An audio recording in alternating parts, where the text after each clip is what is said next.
Une bataille spirituelle fait rage dans votre vie. Et que vous le réalisiez ou non, chaque décision que vous prenez ouvre les portes des bénédictions ou débloque les chaînes des malédictions. Les choix que vous faites aujourd'hui ouvriront les portes des bénédictions du ciel ou déclencheront les portes des ténèbres. Comprenez que ce que vous tolérez, vous l'activez. Si vous permettez à certains comportements ou attitudes de persister sans contrôle, ne soyez pas surpris lorsqu'ils entraînent des conséquences que vous n'aviez pas vues venir. Aujourd'hui, nous allons explorer les pièges cachés qui peuvent bloquer discrètement vos bénédictions, saboter vos avancées et entraver votre marche avec Dieu.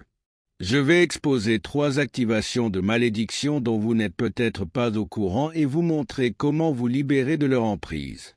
Je vais également faire une prière puissante avec vous, au nom puissant de Jésus. Alors veillez jusqu'à la fin et ouvrez votre cœur pour recevoir les bénédictions de cette prière. Mes chers amis, avez-vous déjà eu l'impression de courir sur un tapis roulant spirituel, d'exercer toute votre énergie, mais d'aller nulle part? De nombreux croyants se retrouvent piégés dans des cycles de stagnation et de frustration, se demandant pourquoi leurs prières semblent atteindre un plafond et pourquoi leur percée semble toujours être hors de portée. La réponse réside peut-être dans le domaine invisible des lois et des principes spirituels qui régissent nos vies. Tout comme la gravité affecte tout sur Terre, que nous le reconnaissions ou non, les lois spirituelles ont un impact sur nos vies, quelle que soit notre conscience. Une de ces vérités profondes se trouve dans Galates 6, verset 7. Ce verset révèle un principe spirituel fondamental. Nos actions ont des conséquences, à la fois positives et négatives.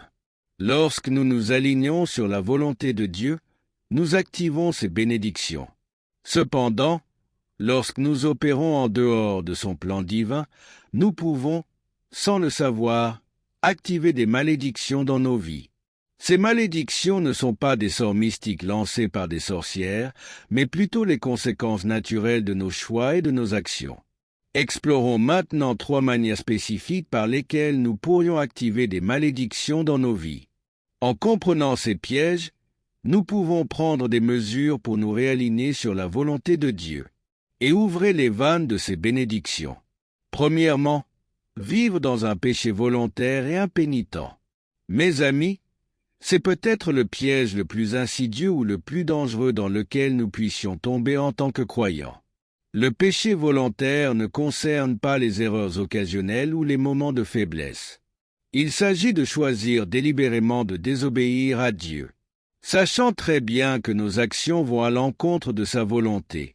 Lorsque nous persistons dans cet état, nous créons une barrière entre nous-mêmes et les bénédictions de Dieu. Romains 6, verset 23 nous le rappelle, « Car le salaire du péché, c'est la mort, mais le don de Dieu, c'est la vie éternelle en Christ, Jésus notre Seigneur. » Ce verset ne parle pas seulement de la mort physique, mais de la mort spirituelle, d'une séparation de la présence vivifiante de Dieu. Lorsque nous choisissons de vivre dans le péché volontaire, nous rejetons essentiellement le don de la vie de Dieu et acceptons la mort. Pensez un instant. Chaque fois que nous choisissons sciemment le péché plutôt que l'obéissance, nous disons à Dieu, « Je préfère la mort à la vie que tu offres. » Ce choix a des conséquences considérables qui vont au-delà de notre relation personnelle avec Dieu.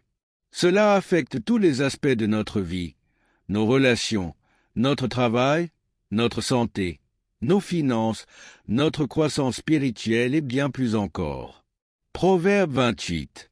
Le verset 13 nous dit « Celui qui cache ses péchés ne prospérera pas, mais celui qui les avoue et les abandonne aura pitié. » Ce verset révèle une vérité profonde. Le péché impénitent bloque la prospérité dans nos vies. Lorsque nous essayons de cacher nos péchés ou de les justifier, nous ne trompons pas Dieu. Nous ne faisons que nous leurrer et entravons notre propre progrès. Mais il y a de l'espoir, mes chers amis. Le même verset nous propose une solution, la confession et le repentir. Lorsque nous reconnaissons nos péchés devant Dieu par la confession et que nous nous en détournons véritablement par la repentance, nous nous positionnons pour recevoir sa miséricorde. Cette miséricorde n'est pas seulement le pardon. C'est une restauration des bénédictions que le péché avait bloquées. Considérons l'histoire du roi David. Lorsqu'il a commis l'adultère avec Bethsabée et orchestré la mort de son mari, il a d'abord tenté de dissimuler son péché. Durant cette période d'impénitent, les paroles de David dans les psaumes 32 et 51 révèlent un homme tourmenté par une profonde culpabilité et un vide spirituel. Dans le psaume 32, versets 3 à 4, David avoue « Quand je me taisais, mes os vieillissaient à cause de mes gémissements tout le jour, car jour et nuit ta main s'apesantissait sur moi. » Et dans le psaume 51, nous voyons son cri désespéré de miséricorde et de restauration. Au verset 10, il dit « Crée en moi un cœur pur, ô Dieu, et renouvelle en moi un esprit ferme. » Ces psaumes reflètent la tourmente intérieure à laquelle David a été confronté avant de finalement se confesser et se repentir. C'était un homme tourmenté par la culpabilité et la sécheresse spirituelle. Mais lorsque Nathan le prophète l'a confronté, la réponse de David a tout changé. Dans le psaume 51, versets 1 à 2, David s'écrie « Aie pitié de moi, ô Dieu, selon ta bonté.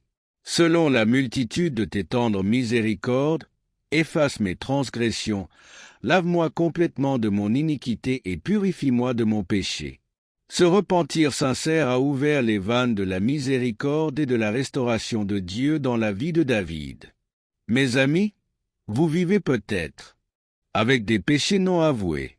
Peut-être que vous l'avez justifié en disant que ce n'est pas si grave ou que tout le monde le fait.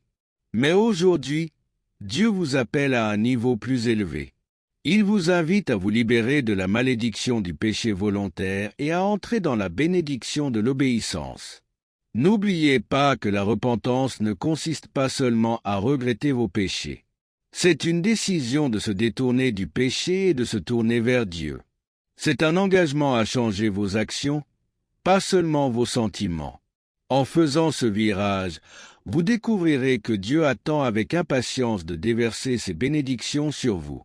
Jacques 4, verset 8 nous le promet. « Approchez-vous de Dieu et il s'approchera de vous. Nettoyez vos mains, pécheurs, et purifiez vos cœurs, âmes irrésolues. » Ce verset nous assure que lorsque nous faisons des pas vers Dieu, il ne reste pas distant. Il avance vers nous, prêt à nous embrasser et à nous restaurer. Mais remarquez les instructions. Nettoyez vos mains et purifiez vos cœurs. C'est l'essence de la vraie repentance, à la fois l'action extérieure et la transformation intérieure. Mes amis, je veux vous mettre au défi d'examiner votre vie. Y a-t-il des domaines dans lesquels vous avez toléré le péché? Avez-vous justifié la désobéissance? Dans n'importe quel aspect de votre vie. Aujourd'hui est le moment idéal pour se libérer de ces chaînes. Confessez vos péchés à Dieu, détournez-vous et acceptez la vie de bénédiction qu'il a pour vous. Rappelez-vous ce que vous tolérez, vous l'activez. Ne tolérez plus le péché. Activez les bénédictions de Dieu. Deuxièmement, s'engager dans l'idolâtrie et les pratiques occultes. Mes chers amis, cela peut sembler un problème ancien, mais il est plus répandu dans notre monde moderne qu'on pourrait le penser. L'idolâtrie ne consiste pas seulement à se prosterner devant des statues ou à adorer de faux dieux. Il s'agit de placer quoi que ce soit au-dessus de Dieu dans nos vies. Dans notre société contemporaine, les idoles peuvent prendre plusieurs formes, l'argent, le succès, les relations ou même nos propres désirs. Exode 20, versets 3 à 5 nous prévient « Tu n'auras pas d'autre Dieu devant moi. Tu ne te feras pas d'image taillée, ni aucune représentation de quoi que ce soit de ce qui est dans le ciel en haut, ou de ce qui est sur la terre en bas, ou de ce qui est dans les eaux sous la terre. Vous ne vous prosternerez pas devant eux et ne les servirez pas. Car moi, le Seigneur ton Dieu, un Dieu jaloux. » Ces versets nous rappellent que Dieu exige notre dévotion exclusive. Il ne partagera sa gloire avec aucune autre entité, qu'il s'agisse d'une idole physique ou d'une priorité qui prend sa place dans nos cœurs. Lorsque nous nous livrons à l'idolâtrie, nous disons essentiellement à Dieu qu'il ne nous suffit pas. Nous disons que nous avons besoin d'autre chose pour nous combler. Protégez-nous ou donnez-nous du sens. Et ne vous laissez pas tromper en pensant que cette attitude ne fait que décevoir Dieu. La réalité est que cela active une malédiction dans nos vies. Cela nous coupe de la source même de nos bénédictions et nous rend vulnérables aux attaques spirituelles. Le psaume 115, versets 4 à 8, décrit la futilité de l'idolâtrie. Leurs idoles sont l'argent et l'or, le travail des mains des hommes. Ils ont une bouche, mais ils ne parlent pas. Ils ont des yeux, mais ils ne voient pas. Ils ont des oreilles, mais ils n'entendent pas. Ils ont du nez, mais ils ne sentent pas. Ils ont des mains, mais ils ne les manipulent pas. Ils ont des pieds, mais ils ne marchent pas. Ils ne marmonnent pas non plus dans leur gorge. Ceux qui les fabriquent sont comme eux. Il en va de même pour tous ceux qui leur font confiance. Ce passage dresse un tableau saisissant de l'impuissance des idoles. Ils peuvent sembler attrayants ou puissants, mais ils sont finalement sans vie et inutiles. De plus, nous devenons semblables à ce que nous adorons. Si nous adorons des idoles sans vie, nous aussi devenons spirituellement sans vie. Parlons maintenant des pratiques occultes. Celles-ci incluent des activités telles que la divination, la communication avec les esprits, la sorcellerie et toute tentative d'acquérir un pouvoir ou des connaissances surnaturelles en dehors de Dieu. De nombreuses personnes se lancent dans ces pratiques par curiosité ou par désir de contrôle, sans se rendre compte du danger spirituel qu'elles invitent dans leur vie. Mais ne vous y trompez pas, mes amis, ces activités ouvrent les portes aux influences démoniaques dans nos vies. Deutéronome 18, versets 10 à 12 est clair sur la position de Dieu. On n'en trouvera pas parmi vous. Quiconque fait passer son fils ou sa fille par le feu, ou celui qui pratique la sorcellerie, ou un devin, ou celui qui interprète les présages, ou un sorcier, ou celui qui invoque des sortilèges, ou un médium, ou un spirit, ou celui qui appelle les morts. Car tous ceux qui font ces choses sont en abomination au Seigneur. Dieu ne mâche pas ces mots ici. Il qualifie ces pratiques d'abomination. Lorsque nous nous y engageons, nous ne désobéissons pas seulement à Dieu. Nous nous alignons sur ses ennemis. Cet alignement active une malédiction dans nos vies, invitant à l'obscurité spirituelle et à l'oppression. Vous pensez peut-être, mais je n'ai jamais pratiqué la sorcellerie ni consulté un médium. Cependant, à notre époque moderne, peut être subtil. Il peut s'infiltrer dans nos vies par le biais de canaux apparemment innocents, de certains types de divertissements, de philosophie du nouvel âge ou même d'enseignements populaires d'entraide qui promeuvent l'idée de manifester votre propre réalité ou de puiser dans un pouvoir divin intérieur pour contrôler votre destin. De plus, dans le monde d'aujourd'hui, même des choses comme l'astrologie ou la participation à des rituels spirituels apparemment inoffensifs sont souvent des formes modernes d'occultisme que beaucoup ne considèrent peut-être pas comme dangereuses. Mes amis, nous devons être vigilants et perspicaces. 1 Jean 4, verset 1 nous conseille, « Bien-aimés, ne croyez pas tout esprit, mais éprouvez les esprits pour savoir s'ils sont de Dieu. Parce que beaucoup de faux prophètes sont sortis dans le monde. » Ce verset nous appelle au discernement spirituel. Nous devons évaluer soigneusement les idéologies et les pratiques auxquelles nous nous exposons. Sont-ils alignés sur la parole de Dieu ou nous éloignent-ils subtilement de lui? Alors, comment pouvons-nous nous libérer de la malédiction de l'idolâtrie et des pratiques occultes? La première étape est la reconnaissance. Nous devons examiner honnêtement nos vies et identifier tous les domaines dans lesquels nous avons placé quelque chose au-dessus de Dieu ou nous sommes essayés à des pratiques spirituelles impies. Vient ensuite le repentir. Nous devons nous détourner de ces pratiques et nous engager pleinement envers Dieu. Acte 19, versets 18 à 19, décrit une scène puissante de repentance. Et beaucoup de ceux qui avaient cru vinrent confesser et raconter leurs actes. Aussi, beaucoup de ceux qui avaient pratiqué la magie rassemblèrent leurs livres et les brûlèrent à la vue de tous. Ces nouveaux croyants ne se sont pas simplement repentis en privé. Ils prirent des mesures décisives pour se débarrasser des influences occultes. Nous devons nous aussi être prêts à prendre des mesures radicales pour purger nos vies de l'idolâtrie et des influences occultes. Avez-vous des objets, des symboles ou quoi que ce soit dans votre maison, votre voiture ou votre environnement physique dont vous devez vous débarrasser afin de pouvoir aligner pleinement votre vie sur Dieu? Nous devons également recentrer notre culte. Colossiens 3, verset 2 nous dit de penser aux choses d'en haut et non à celles de la terre. Lorsque nous tournons notre attention vers Dieu et les réalités célestes, les idoles terrestres perdent leur attrait. Mes amis, se libérer de l'idolâtrie et des pratiques occultes ne consiste pas seulement à éviter les conséquences négatives. Il s'agit d'expérimenter la plénitude de la présence et de la puissance de Dieu dans nos vies. Lorsque nous adorons Dieu seul et recherchons la puissance spirituelle uniquement à travers lui, nous nous positionnons pour recevoir ces abondantes bénédictions. N'oubliez pas que ce que vous tolérez, vous l'activez. Ne tolérez aucune forme d'idolâtrie ou d'influence occulte dans votre vie. Au lieu de cela, activez les bénédictions de Dieu en lui accordant votre dévotion sans faille et en le recherchant comme votre seule source de conseils et de pouvoir surnaturel. Prenons aujourd'hui l'engagement de purger nos vies de toute idole ou influence occulte. Réalignons nos cœurs avec la volonté de Dieu et ouvrons-nous à la pleine mesure de ses bénédictions. Et numéro 3, rompre les relations d'alliance. Mes amis, les alliances sont des accords sacrés, des promesses contraignantes que Dieu prend très au sérieux. Tout au long de l'Écriture, nous voyons Dieu établir des alliances avec son peuple, et il s'attend à ce que nous honorions également les alliances que nous concluons. Ecclésiaste 5, verset 4 nous dit: « Lorsque vous faites un vœu à Dieu, ne tardez pas à l'acquitter, car il n'a aucun plaisir dans les insensés.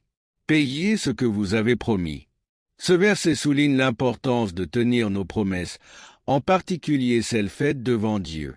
Lorsque nous rompons nos alliances, nous ne décevons pas seulement les gens. Nous attristons le cœur de Dieu. L'une des alliances les plus importantes que nous concluons est l'alliance de mariage. Malachie 2, verset 14 dit: « Pourtant, vous dites, pour quelle raison? Parce que le Seigneur a été témoin entre toi et la femme de ta jeunesse, avec laquelle tu as agi perfidement. Pourtant, elle est votre compagne, et ta femme par alliance. » Dieu considère le mariage comme une alliance sacrée, et la rompre par l'infidélité ou le divorce, sauf en cas d'adultère ou d'abandon, peut déclencher une malédiction dans nos vies. Dans Matthieu 19, verset 9, Jésus dit: « Et je vous le dis, quiconque répudie sa femme, sauf pour impudicité sexuelle, et en épouse une autre, commet un adultère. » De plus, 1 Corinthiens 7, verset 15 parle d'abandon, en disant: « Mais si l'incroyant s'en va, qu'il s'en aille. » Un frère ou une sœur n'est pas asservi dans de tels cas. Ces versets fournissent des motifs bibliques de divorce dans certaines circonstances. Mes amis, tandis que la Bible prévoit des motifs de divorce en cas d'adultère ou d'abandon, il est important de garder à l'esprit que le pardon peut souvent restaurer des relations brisées et honorer le désir de réconciliation de Dieu. Éphésiens 4, verset 32 nous encourage à être bons les uns envers les autres, compatissants, et à nous pardonner mutuellement, tout comme Dieu en Christ vous a pardonné. Le pardon a le pouvoir d'apporter la guérison et le plaisir au cœur de Dieu, ouvrant la porte à la restauration même dans les relations les plus endommagées. Mais comprenez que le mariage n'est pas la seule alliance dont nous devons tenir compte. Nous concluons également des alliances dans nos relations commerciales, nos amitiés et nos engagements envers la communauté plus large des croyants. Rompre ces alliances peut entraver nos bénédictions et ouvrir la porte aux malédictions. Le psaume 15, versets 1 et 4, décrit la personne qui peut demeurer dans la présence de Dieu. « Seigneur, qui puisse demeurer dans ton tabernacle, qui puisse demeurer sur ta colline sainte. » Cette écriture nous le dit en outre: « Celui qui jure pour son propre mal et ne change pas. » Ce passage dresse un tableau d'intégrité, de quelqu'un qui tient parole même si cela lui coûte cher. Lorsque nous rompons des alliances pour notre commodité ou notre bénéfice, nous agissons contrairement au caractère de Dieu. Alors, comment éviter d'activer des malédictions à travers des alliances brisées? Premièrement, nous devons être prudents quant au engagement que nous prenons. Proverbe 20, verset 25 met en garde. C'est un piège pour un homme que de consacrer imprudemment quelque chose d'aussi saint, puis de reconsidérer ses vœux. Avant de faire une promesse ou un engagement, nous devons nous demander dans la prière si nous pouvons vraiment la tenir. Deuxièmement, lorsque nous prenons des engagements, nous devons faire tout ce qui est en notre pouvoir pour les tenir. Nombre 30, verset 2 nous enseigne, ou jure de se lier par un accord quelconque, il ne manquera pas à sa parole. Il fera selon tout ce qui sort de sa bouche. Ce verset souligne le caractère contraignant de nos paroles. Lorsque nous prenons un engagement, nous y sommes liés aux yeux de Dieu. De plus, si nous avons déjà rompu des alliances, nous devons rechercher la restauration lorsque cela est possible. Cela peut impliquer la réconciliation dans une relation brisée, la réparation d'un accord commercial ou le réengagement de nous-mêmes envers des promesses que nous avons négligées. Matthieu 5, versets 23 à 24 conseille donc, « Si vous apportez votre offrande à l'autel, et que là vous vous souvenez que votre frère a quelque chose contre vous, laissez votre offrande là devant l'autel et partez. Réconciliez-vous d'abord avec votre frère, puis venez offrir votre cadeau. » Ce passage nous montre que la restauration des relations brisées doit avoir la priorité même sur nos actes d'adoration. Mes chers amis, engageons-nous aujourd'hui à être des personnes intègres qui honorent nos alliances et tiennent parole. Brisons la malédiction des promesses non tenues et activons les bénédictions qui découlent de la fidélité. Rappelez-vous ce que vous tolérez. Vous activez. Ne tolérez pas la rupture d'alliance dans votre vie. Activez plutôt les bénédictions de Dieu en étant fidèle à vos engagements, tout comme il est toujours fidèle à ses promesses envers nous. Maintenant, à tous ceux qui sont au son de ma voix, allons vers le Seigneur dans la prière. Je veux que vous priez cette prière avec moi ou que vous écoutiez cette prière avec foi, afin que vous puissiez avoir toutes les bénédictions de cette prière. Prions notre Dieu miséricordieux et aimant. Père céleste, Dieu tout-puissant, tu es l'alpha et l'oméga, le début et la fin. Votre pouvoir n'a pas de limite et votre amour n'a pas de limite. Seigneur, j'adore ta majesté, car tu es le créateur de toutes choses visibles et invisibles. Ta sagesse surpasse toute intelligence et ta miséricorde dure à jamais. Je te loue pour ta fidélité sans faille et ta grâce infinie. Merci, Seigneur, pour ta présence constante dans ma vie. Je suis reconnaissant pour vos conseils, vos provisions et votre protection chaque jour. Merci de m'avoir ouvert les yeux sur les pièges cachés qui entravent mes bénédictions. Je suis reconnaissant pour chaque bénédiction que vous avez versée dans ma vie, même si je ne l'ai pas méritée. Je te remercie pour le don du salut par ton Fils, Jésus-Christ. Père miséricordieux, je confesse mes péchés devant toi et je demande ton pardon. Purifie-moi, ô Dieu, de tout mal que j'ai fait, de chaque péché que j'ai commis en parole, en pensée ou en acte. Je me repens et me détourne de tout ce qui me sépare de toi. Et comme vous m'avez pardonné, je choisis de pardonner à ceux qui m'ont blessé ou fait du tort, en les remettant entre vos mains. Seigneur, je me repens de toute idolâtrie dans ma vie. Pardonnez-moi d'avoir placé d'autres choses au-dessus de vous dans mon cœur. Je renonce à toute implication dans des pratiques occultes, sciemment ou inconsciemment. Ô Seigneur, purifie-moi de toute injustice. Crée en moi un cœur pur et renouvelle en moi un esprit droit. Je demande votre pardon pour les fois où j'ai rompu mes alliances et mes promesses. Au nom de Jésus, je déclare que je suis libre de l'esclavage du péché volontaire. Et je réprimande tout esprit de rébellion et de désobéissance. Je lie l'esprit d'idolâtrie et je le chasse de ma vie. Au nom puissant de Jésus, je déclare que Jésus-Christ est Seigneur dans tous les domaines de ma vie. Au nom de Jésus, je déclare que toute malédiction qui a été activée par mes actions ou mes choix est brisée. Remplis-moi de ton Saint-Esprit et donne-moi le pouvoir de vivre une vie d'obéissance. Donne-moi le discernement et la sagesse pour reconnaître et résister aux formes subtiles d'idolâtrie dans notre monde moderne. Accorde-moi la force de tenir mes promesses et d'honorer les alliances que j'ai contractées. Seigneur, je prie pour un esprit renouvelé. Cela se concentre sur les choses ci-dessus. Pas de désir surnaturel, transforme mon cœur, ô Dieu, afin que je puisse aimer ce que tu aimes et haïr ce que tu détestes. Je demande votre protection divine contre tous les stratagèmes de l'ennemi. Dieu Tout-Puissant, protège-moi des attaques spirituelles, qu'elles proviennent de la tentation, de la tromperie ou d'un combat spirituel. Guéris tous les domaines de ma vie, qui a été affecté par le péché, l'idolâtrie ou la rupture d'alliance. Restaurez ce que l'ennemi a volé et rachetez le temps que j'ai perdu.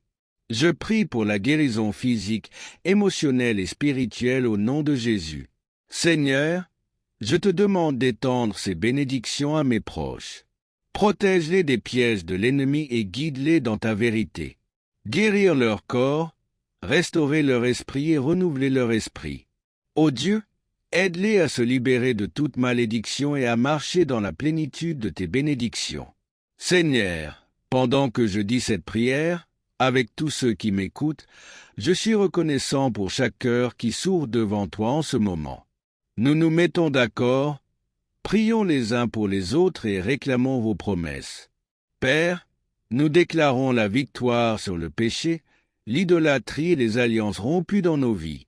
Seigneur, laisse ton Saint-Esprit nous donner le pouvoir de vivre dans la droiture. Protégez-nous des tromperies subtiles de ce monde. Cela nous induirait en erreur. Au nom de Jésus, nous revendiquons la guérison de notre corps, de notre esprit et de nos relations. Merci, Seigneur, pour avoir brisé toutes les malédictions qui pèsent sur nos vies et libéré vos abondantes bénédictions. Nous déclarons que nous sommes plus que vainqueurs par le Christ qui nous aime. Nous exaltons ton saint nom par-dessus tout. Car à toi appartiennent le royaume, la puissance et la gloire, pour toujours et à jamais. Merci, Seigneur, d'avoir entendu et répondu à ma prière. Au nom puissant de Jésus, je prie. Amen. Si vous avez été bénis par ce message, tapez le mot Amen dans la section commentaires ci-dessous. Je déclare que toutes les bénédictions de cette prière sont maintenant sur vous au nom de Jésus.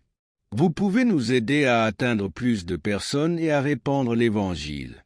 Vous pouvez le faire en partageant la vidéo avec un ami ou un membre de votre famille qui, selon vous, a besoin de la bénédiction de cette prière et en cliquant sur le bouton « J'aime ». N'oubliez pas également de vous abonner à notre chaîne quotidienne de dévotion à Jésus pour plus de vidéos qui béniront votre cœur et élèveront votre esprit. Nous apprécions tous ceux qui nous soutiennent. Vous avez la chance d'être une bénédiction. Passons maintenant à la vidéo suivante. Pour ceux qui écoutent et qui veulent accepter Jésus-Christ comme votre Seigneur et Sauveur, je vous exhorte à recevoir la grâce de Dieu avec un cœur ouvert et repentant. Commencez là où vous êtes. Votre passé n'a pas d'importance. Jésus est venu chercher et sauver ceux qui sont perdus. Dieu t'aime. Ce n'est pas la volonté de Dieu que quiconque périsse, mais que tous parviennent à la repentance. Dites cette simple prière de salut pour vous-même. Cher Seigneur Jésus, je sais que je suis un pécheur et je demande ton pardon. Je crois que tu es mort pour mes péchés et que tu es ressuscité des morts. Je me détourne de mes péchés et vous invite à entrer dans mon cœur et ma vie. Je veux te faire confiance et te suivre en tant que mon Seigneur et Sauveur. Seigneur Jésus, écoute ma prière. Je prie. Merci, Seigneur, de m'avoir sauvé. Amen. Maintenant que vous avez fait cette prière, vous pouvez demander à un pasteur de vous baptiser dans une église locale et rendre cette décision publique. Le baptême est un symbole de cette décision de suivre Jésus. Je vous encourage ensuite à communier avec d'autres croyants, à en apprendre davantage sur votre nouvelle vie et à mieux connaître Dieu. N'hésitez pas à laisser votre demande de prière dans la section commentaires afin que nous puissions les présenter devant Dieu pour vos bénédictions et votre victoire. Nous invitons également d'autres croyants sur la plateforme YouTube et partout dans le monde à nous rejoindre et à commencer à prier pour vous dès maintenant. Et nous voulons que vous sachiez que même si vous ne voyez pas de réponse à votre demande de prière, cela ne signifie pas que l'on n'a pas prié pour vous. Soyez assurés que nous élevons activement chaque demande à Dieu qui est conforme à sa volonté. Nous croyons au pouvoir de la prière pour apporter réconfort, guérison et orientation conformément au plan parfait de Dieu. À Dieu soit toute la gloire. Que la grâce et la paix de notre Seigneur Jésus-Christ soient avec vous tous.